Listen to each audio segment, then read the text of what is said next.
Dadi ceritane saka ndono wingi kuwi saka Bukit Pencu kuwi cah, aku arep ning nggone Kembang cah. Kabare iki ana dalan tembuse cah. Iki bukan dalan utama tapi dalan alternatif. Jenenge wae alternatif ya cah. Dadi iso mbayangke to dalane kaya ngopo. Mumpung isih bareng Kang Tono sing duwe SIM 17 spesifikasi dalan elek cah. Dadi iki mblangkrakan iki menuju dalan ke Kembang. Tambahan informasi, Dukuh Kembang kuwi melune Desa Jurang-Jero Kecamatan Bogorjo cah. Dadi dalan iki dalan alternatif menuju ke Dukuh Kembang. Jadi bagi masyarakat nek arep ning gone Kembang saka Dono kuwi kudu lewat dalan utama sing wektune kuwi mungkin setengah jaman. Ora nganggo suwe cak markijal apa kuwi mari kita jajal dalane kaya ngopo cak. Nek dalane iki mau sebagian wis apik cah iki mau ya papingan karo cor barang. Nanging mengko ning pertengahan kuwi dalane lemah cah. Dadi nek pas wayah udan kuwi ora iso ditoni cah. Dadi dalan iki pas ngisore gunungan iki mau cah. Dadi dalane kaya ngene iki. Pemandangane kaya ngopo pemandangane jelas eksotik banget. Awakmu iso ngerti ladang-ladange warga, tegal-tegelane warga sing ditanduri jagung karo palawija ngono kuwi cah. Nek sisih tengenmu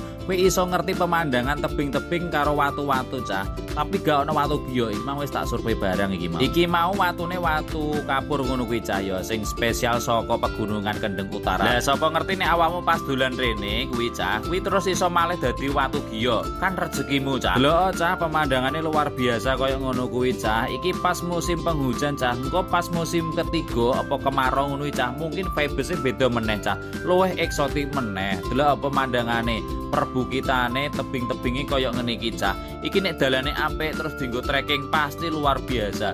Lah iki bonuse cah, iki meh tekan Kembang cah, meh tekan Dukuh Kembang kaya ngene iki. Ya isih difuli ladang jagung cah tapi delok pemandangane luar biasa. Ayo ndang dodolan rene cah. Dadi waktu yang dibutuhkan dari Gendono tekan Kembang iki mau ora ngantek 10 menit cah wis tekan. Ya muga-muga engko rejane jaman dalan sing alternatif iki engko dadi dalan utama sing dibangun apik ngono kuwi cah. Dadi ora dienggo dalan ngarit tok ngono kuwi cah, tapi engko dienggo dalan wisata sing iso rame cah. Lah iki wis masuk ning gone kampunge Kembang iki cah. Dukuh Kembang kaya ngene iki, kondisi perumahane kaya ngene iki. Lah dalan ngarep kuwi nek belok kanan kuwi tekan Dukuh Wuni sing wingi bar tak ekspor kuwi cah. Lah nek awakmu penasaran yo ndang dijajal cah, ndang digas, ndang blangkraan tekan kene cah. Iki ceritaku cah, ceritamu piye? Cerita ya.